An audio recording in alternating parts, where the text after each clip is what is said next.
Assalamualaikum warahmatullahi wabarakatuh. Bismillahirrahmanirrahim.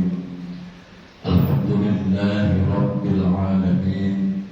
Wassalatu wassalamu ala asyrafil anbiya wa imamil mursalin Sayyidina wa habibina wa maulana Muhammadin wa ala alihi wa sahbihi ajma'in. Hasbunallahu wa ni'mal wakil, ni'mal maula wa ni'mal nasir, wa la hawla wa la quwwata illa billahil aliyyil azim. Allahumma anfa'na bima 'allamtana wa 'allimna ma yanfa'una bi rahmatika ya arhamar rahimin. Amin ya rabbal alamin. Al-Mukarramun wal Mukarramat, para asatid, para ustadzat, seluruh para tokoh masyarakat, Ketua DPR Bapak Slamet Riyadi, dan seluruh jamaah yang hadir tanpa terkecuali. Mohon maaf tidak disebut nama satu persatu tanpa menggunakan rasa taklim. Semoga kita semua senantiasa Allah sehatkan lahir batin kita, Allah tambah keberkahan hidup kita, Allah istiqomahkan kita di dalam kebaikan, dan telah diwafatkan dalam keadaan husnul khotimah. Amin ya rabbal alamin. Alhamdulillah wa syukurillah. Pada kesempatan malam hari ini masih dalam suasana perayaan Maulid baginda Nabi Muhammad SAW. Kita berbanyak membaca sholawat, dan spesial dari kemarin saya sampaikan, spesial di bulan Maulid sebelum ngaji kita sholawat dulu. Semoga kita semua mendapatkan syafaatnya. Sallallahu wasallam ala nabi sayyidina Muhammadin wa alihi wa sahbihi ajma'in. Sallallahu wasallam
irsyadul ibad. Masih di bab riddah murtad, kalimat atau ucapan atau tindakan yang menyebabkan seseorang itu murtad, keluar dari Islam. Kemarin kita sampai pada kalimat Lau a'toni al-jannata ma dakhaltuha istighfafan au inada. Lau a'toni, seandainya, ini orang kok ngomong begini mas, lau a'toni, seandainya Allah telah memberikan kepadaku al-jannata, surga, ma dakhaltuha, aku tidak akan mau masuk ke dalamnya. Ngomong begitu istighfafan, karena meremehkan, merendahkan surga, awinadan, atau memang sifatnya menentang daripada surga. Kalimat seperti itu bisa menyebabkan murtad, walaupun itu diucapkan dengan cara bercanda. Sekarang lanjutannya, Aula akhadani bitarkil sholati ma'ama bihi minasyiddah wal marad. Aula akhadani, atau ucapan lau akhadani, seandainya Allah menyiksa aku bitarkis sholati, karena sebab meninggalkan sholat, ma'ama, bersamaan dengan sesuatu yang ada pada diriku, minasyiddah, yaitu Allah berikan syiddah, sesuatu yang memberatkan diriku, wal maradha, dan memberikan rasa sakit, zalamani, maka Allah telah menzalimi diriku. Jadi kalau ada orang ngomong begitu, itu sudah dianggap murtad. Dia tidak terima gara-gara meninggalkan sholat terus Allah nyiksa atau memberikan penyakit, dia tidak terima. Dia bilang Allah telah berbuat zalim kepadaku, masa gara-gara gak sholat terus dikasih sakit. Ngomong begitu itu bisa menyebabkan murtad. Kenapa? Satu, karena dia tidak ridho dengan ketetapan Allah. Yang kedua, dia menganggap Allah berbuat zalim, itu murtad. Pada Allah tidak akan berbuat zalim, la yazlimu zalimin. Allah tidak akan berbuat zalim. Allah akan memberikan sesuatu dengan sesuatu yang sesuai. Yang baik dapat balasan baik, yang buruk dapat balasan buruk. Tidak ada yang terzalim.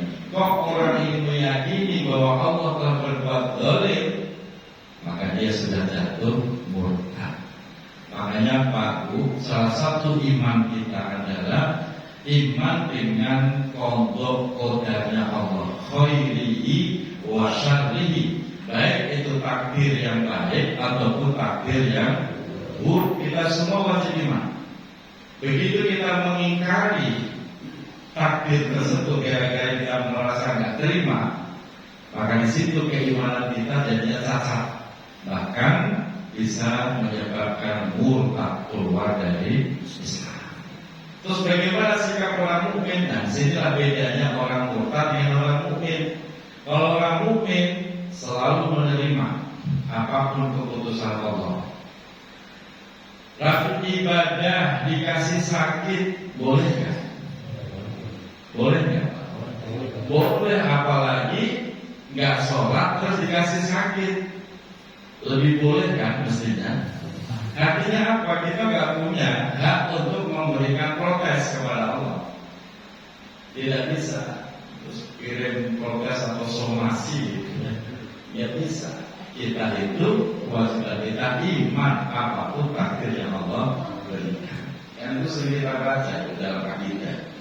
Iman biqadarihi khairihi wa syarrihi. Ini yang harus dijaga. Makanya Pak Bu, dalam riwayat yang lain Rasulullah SAW itu menegaskan bahwa ketika Allah memberikan nikmat itu bukan karena kebaikan kita. Begitu juga ketika Allah memberikan ujian, cobaan atau penyakit, itu bukan karena dosa kita. Itu yang Rasul terangkan.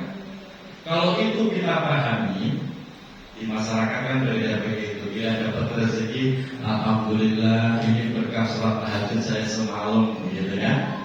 Giliran sakit, ini mungkin kejuran buat saya kemarin saya subuh kesiangan. Kalimat seperti itu sebenarnya dilarang oleh Rasulullah. Kenapa? Bahaya Pak. Kalau semua diukur dengan barometer seperti itu bahaya.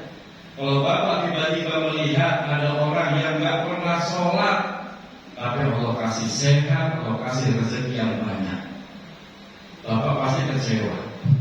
Bapak pasti merasa tidak diperlakukan adil oleh Allah. Saya sholat terus, tapi kalau rezeki senang. Itu orang nggak pernah sholat, tapi kalau rezekinya pasti Bapak akan protes sama Allah. Betul? Maka cara berpikir seperti tadi tidak boleh. Kalau dapat nikmat, ini barokahnya saya baca Al-Quran. Nggak boleh ngomong begitu juga. Dikasih sakit, ini teguran buat saya kemarin habis maksiat. Nggak boleh ngomong begitu. Kenapa? Bahaya. Nanti Bapak akan sering protes. Bapak lagi rajin tahajud, lagi berdoa, tahu-tahu malah sakit. Terus Bapak protes. Gimana sih Allah? Saya tuh lagi rajin, malah dikasih sakit. Itu orang subuh nggak pernah sehatnya luar, pasti Bapak protes. Makanya nggak boleh berpikir begitu. Terus bagaimana? Bapak ibadah saja. Adapun ada nikmat, ada kebaikan yang Allah berikan, itu adalah otoritas haknya Allah, tidak ada hubungannya dengan ibadah kita. Itu kalau iman yang paling tinggi di situ. Jadi Allah berhak ngasih nikmat kepada siapapun, tidak ada urusannya dengan amal ibadah. Ini level iman paling tinggi, Pak. Sehingga dengan menyadari seperti itu, kita jadi orang gak banyak protes. Saya udah baca Waqiah seminggu, kok rezeki masih seret, akhirnya protes. Jangan-jangan Waqiahnya gak ampuh nih, atau mungkin guru yang kasih ijazah gak beres, akhirnya protes terus. Karena Bapak akan mengukur kenikmatan dan kebaikan itu dari amal ibadah yang kita lakukan. Harusnya begitu kita ibadah tahajud apa-apalah, Bapak plong ikhlas karena Allah. Mau dikasih hadiah Allah apapun, itu urusan Allah. Itu baru namanya iman yang mukhlisin, iman yang ikhlas kepada Allah. Maka mulai sekarang dilatih Pak, biar kita nggak banyak protes kepada Allah. Bapak mau duha 8 rakaat, kerjakan aja duha.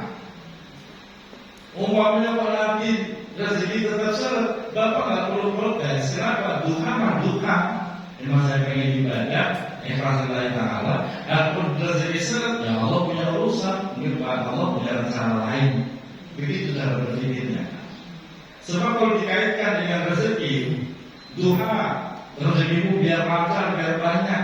Begitu nggak dikabulkan Allah, ngambek nggak ini orang? Ngambek nggak bakal duha, malah nyalahin nanti. Allahnya diprotes, akhir diprotes. Malah Tuhan diatur-atur oleh dirinya. Emang Tuhan itu budakmu, gitu Pak. Tuhan itu ya Tuhan yang mengatur, bukan kita yang ngatur Tuhan. Kalau kita yang ngatur Tuhan, Bapak udah memperbudak Tuhan, dan itu kezaliman yang paling besar. Makanya seringkali saya bercanda sama budanya. Ayo Bu cepet Bu, ini kurang 1 menit tidak kita berangkat. Tuhan dulu ya, kayak saya bercanda. Kenapa Tuhan? Biar rezeki lancar. Kalau alasannya begitu, gak usah Tuhan. Kalau mau Tuhan, Tuhan aja. Tapi gak usah banyak acara biar rezeki lancar. Nanti giliran gak lancar, terus diprotes, gitu loh Pak. Sehingga itu merusak ketulusan ibadah kita, merusak keimanan kita. Nah, itulah yang diinginkan Rasulullah. Lalui jalani ibadah dengan ikhlas tanpa harus mengharap imbalan apapun. Biar Allah yang menentukan. Yang penting kita menjalankan perintah Allah, sami'na wa ata'na. Itu bedanya muslim dengan munafik. Sami'na kami dengar, wa ata'na dan kami taat. Titik, gak pakai embel-embel. Kalau munafik, sami'na wa asaina, kami dengar tapi kami bermaksiat. Nah, makanya mulai sekarang kita latih keikhlasan kita. Dengan begitu Bapak nyaman, ibadahnya nyaman, masalah yang lainnya juga nyaman, tidak perlu memprotes Allah dan takdirnya. Selanjutnya, Allahu syahida indi bi, ataupun lau syahida, seandainya menyaksikan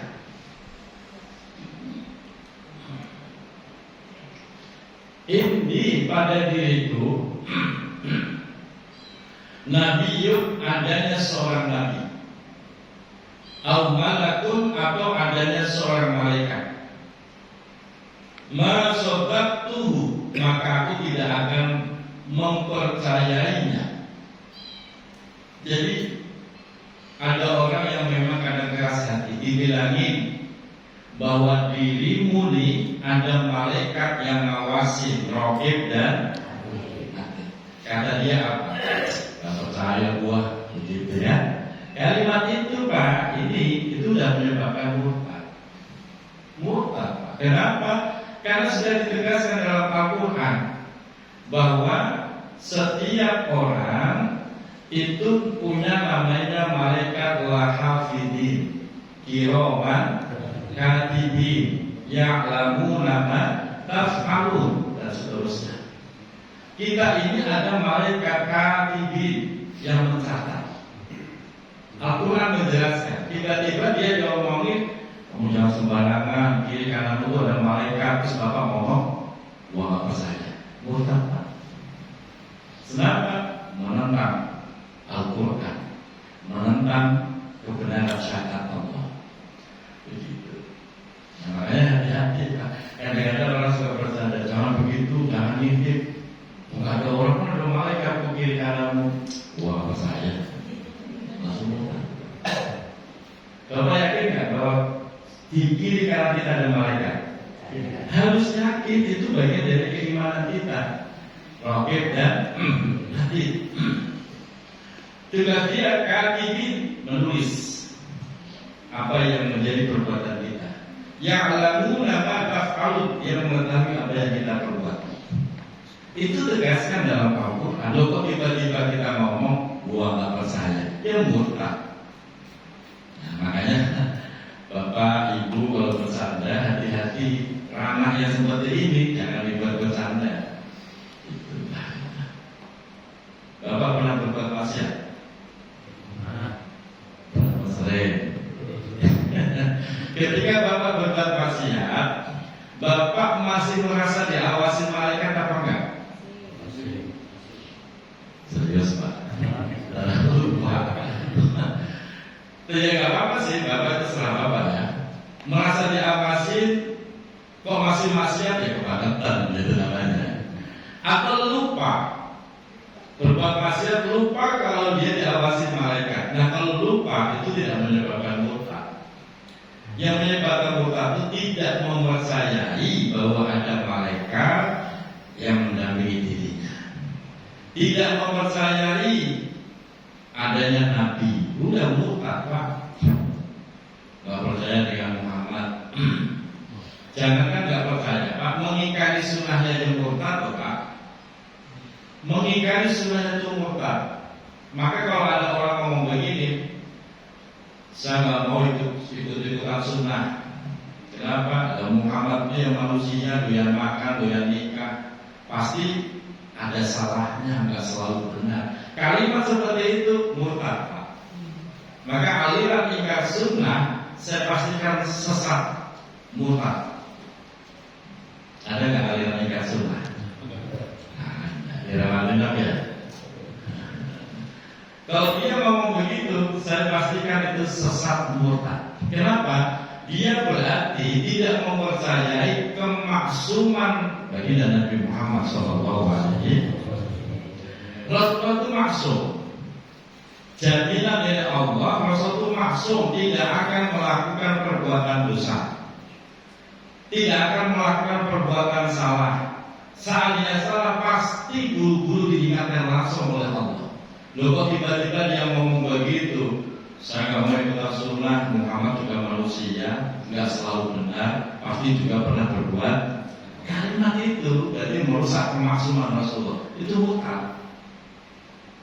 Tapi kan dia tetap Al-Quran. Al-Quran apa untuk tak sendiri juga nggak punya dasar ilmunya.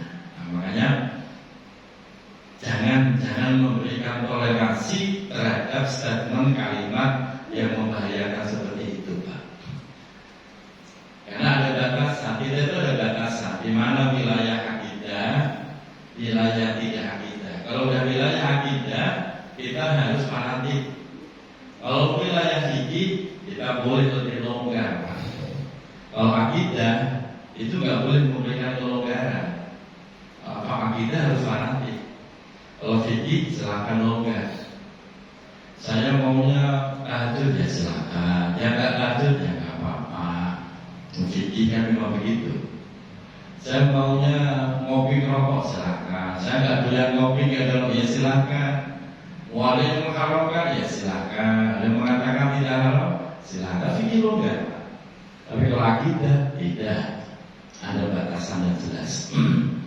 Makanya hati-hati dengan ucapan kita, bisa menyebabkan murtad. Selanjutnya, al-qala atau seseorang mengatakan begini, al-mu'adzinu yakdzibu. Muadzin itu bohong. Ini ada muadzin ngomongnya begini, Pak. Hayya 'alas shalah. Artinya apa? Mari kita sholat.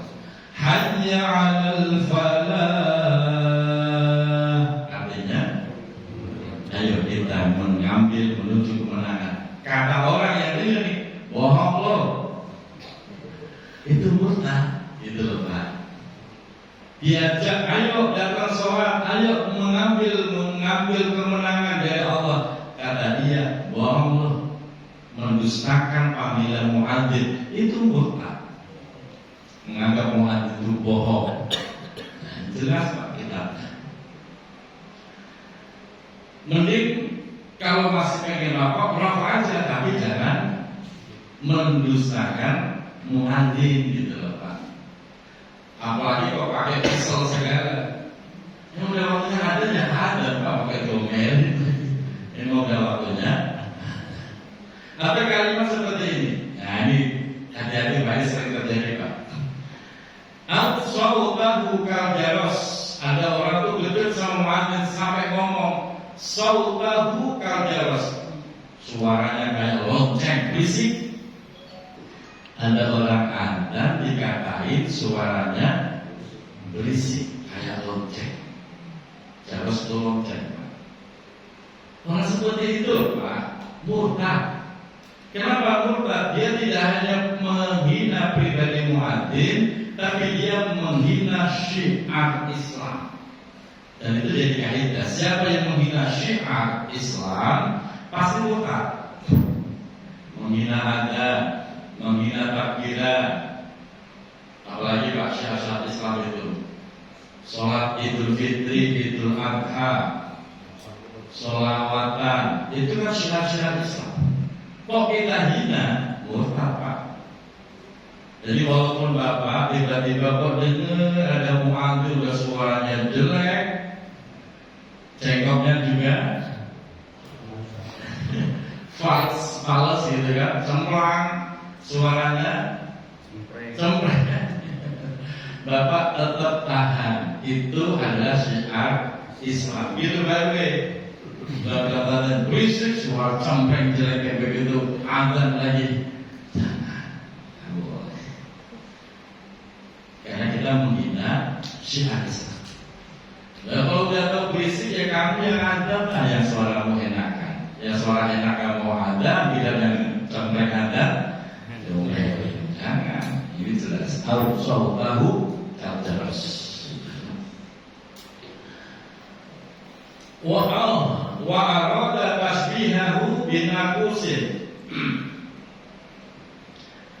Wa arada dan menginginkan tasbihahu, itu menyerupakan daripada adzan. kalimat adzan bina kusin. Bina kusin. Nakus itu adalah apa ya Pak? Kalau dulu saya itu ngertiinnya Bapak pernah kuda dengan suara kuda ketika merintih, ya itu nakus. Kuda yang merintih. Kalau dulu saya katanya bukan merintih. Kuda atau kucing kalau mau kawin berisik ya Pak? Kucing kalau mau kawin berisik. Nah ramai Pak. Gak kayak orang diem-diem berisik. Itu nakus namanya. Sesuatu yang mengganggu telinga. Nah orang menyerupakan adat, diserupakan dengan cara seperti itu mutlak. Jadi walaupun ada udah jelek, cempreng, gak jelas, ngompos semua, ya indah. Yang kita hargai adalah itu syiar Islam. Di Kampung Pulau itu kami punya jamaah Pak, namanya Rudi, Kamal. Sebenarnya megang mic. Kalau selawatan gak jelas. Orang pada kesel, saya bilang jangan diomongin ini biasa. Iya, tapi gak apa-apa, gak jelas kan menurut pendengaranmu. Di hadapan Allah bisa jadi suara emas dari itu. Maka saya tuh gak pernah nyinggung orang begitu. Dia akrab sama saya, sering ke rumah, kan ke rumah. Karena dia merasa dihargai. Ya, walaupun suaranya nggak jelas, tapi bisa jadi di hadapan Allah dia suara emas, dia ikhlas. Suara rugi itu, ya kalau bagi orang yang emosian ya emosi, ya begitu. Tapi ya itulah makhluk Allah gitu loh Pak. Kita melihatnya ke situ. Awil istighfar atau melakukan istighfar, merendahkan, meremehkan bil adani dengan kumandang adzan atau lafaz adzan, diremehkan. Bisa nggak panggilan sholat diganti karena adzan dulu? Dan bukan kayak ngomong begitu tuh Pak, kan bercanda tuh, itu bisa murtad Pak. Makanya sempat terjadi dulu tuh perdebatan ulama di Jawa sebelum ada itu biasa pakai kentongan Pak, tong. Ada berapa menit, 1 menit, 2 menit kentongan. Habis itu baru ada. Itu juga begitu, sebelum ada duk tong baru ada. Itu juga dari perdebatan ulama. Satu kelompok ulama mengatakan haram pakai kentongan dudukan. Kenapa? Makhluk sholat kok pakai kentongan? Gak ada perintahnya. Yang ulama lebih moderat mengatakan boleh. Itu namanya bukan manggil sholat, itu siap-siap mau adzan. Biar orang yang dengar adzan nggak kaget karena sudah didahului dengan beduk atau kentongan. Terjadi dua pendapat tuh. Sama-sama punya dasar.